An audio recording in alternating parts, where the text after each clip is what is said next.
কবি জয় গোস্বামী বাংলার একজন অত্যন্ত জনপ্রিয় বাঙালি কবি।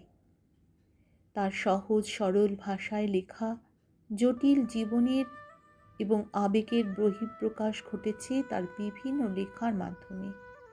সম্পর্কের টানাপোড়েন, শহর জীবনের বাস্তবতা তার কবিতার মূল বিষয়বস্তু।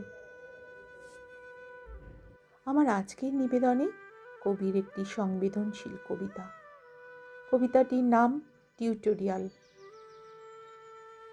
তোমাকে পেতেই হবে শতকরা অন্তত 90, তোমাকে হতেই হবে একদম প্রথম, তার বদলে মাত্র 85। 5টা নম্বর কম কেন? কেন কম?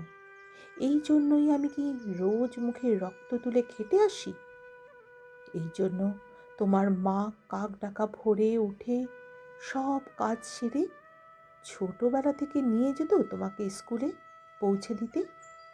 এই জন্য কাঠফাটা রোদ্দুরে কি প্যাচপ্যাচে বর্ষায় সারা দিন বসে থাকতো বাড়ির ওয়াকে কিংবা পার্কের বেঞ্চিতে? তারপর ছুটি হতে ভিড় বাঁচাতে মিনিবাস ছেড়ে অটোওয়ালাদের ওই খারাপ মেজাজ সহ্য করে বাড়ি এসে না হাঁপিয়ে আবার তোমার পড়া নিয়ে বসে পড়তো, যতক্ষণ না আমি বাড়ি ফিরে তোমার হোম টাস্ক দেখছি। তারপর আঁচলে মুখ মুছে ঢুকত গিয়ে ভ্যাপসা রান্নাঘরে। এই জন্য হাড় ভাঙা ওভারটাইম করে তোমার জন্য আন্টি রাখতাম। মোটা মাইনে, ভদ্রতার চা জলখাবার সপ্তাহে 3 দিন। তাতে কত খরচ হয় রে? বুদ্ধি আছে হিসেব করবার? শুধু ছোটবেলা নয়, এখনও তো যে টিউটোরিয়ালে পাঠিয়েছি, জানিস না কীরকম খরচপাতি হয় তার? ওখানে একবার ঢুকলে সবাই প্রথম হয়, প্রথম প্রথম, কারোর অধিকার নেই দ্বিতীয় হবার।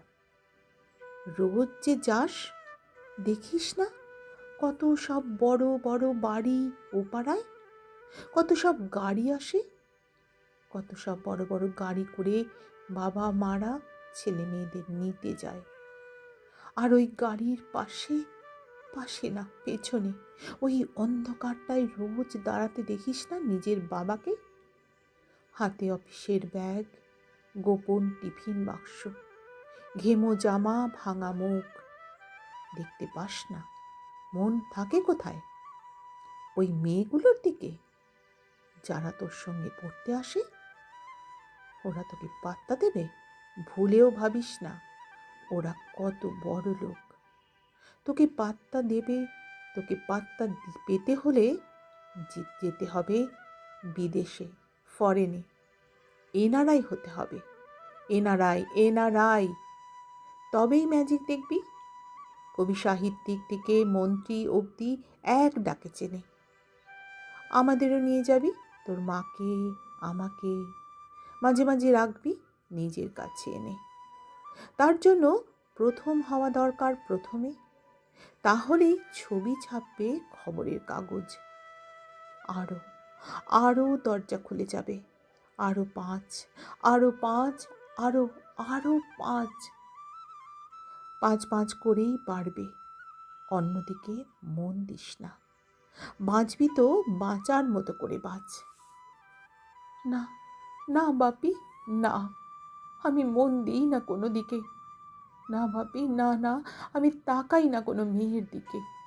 ওরা তো পাশেই বসে, কেমন সুগন্ধ আসে, কথা বলে। না না বাপি, পড়ার কথাই দেখি না, উত্তর দিই, নোট দিই, নোট নিই। যেতে আসতে পথে ঘাটে কত ছেলে মেয়ে গল্প করে। না বাপি, না না, আমি মেয়েদের সঙ্গে মিশতে চাই না কখনো। যেতে আসতে দেখতে পাই কাদা মেখে কত ছেলে বল খেলছে মাঠে, কত সব দুষ্টু ছেলে পার্কে প্রজাপতি ধরছে, চাকা বা ডাঙ্গুলি খেলছে কত ছোট লোক। না, আমি খেলতে যাই না, কখনো খেলতে যাইনি, আমার কোনো বন্ধু নেই। না বাপি, না, আছে একজন, অপু একই ক্লাসে পড়ে। ও বলে ওর বাবাও বলেছে প্রথম হতে, বলেছে কাগজের ছবি। ওর বাবা ওকে, হ্যাঁ বাপি হ্যাঁ, না না না না বাপি, অপু বলেছে পড়াশোনা হয়নি একদম, বলেছে ও ব্যাগ পাবে। এবার ব্যাগ পেলে ও বলেছে বাড়ির কোথায় বাথরুম সাফ করার জন্য অ্যাসিড রয়েছে ও জানে। হ্যাঁ বাপি হ্যাঁ, ও বলেছে। ঠিক ঠিক তখন উঠে যাবে খবরের কাগজের প্রথম পাতায়, খবরের কাগজের ঠিক প্রথম পাতায়।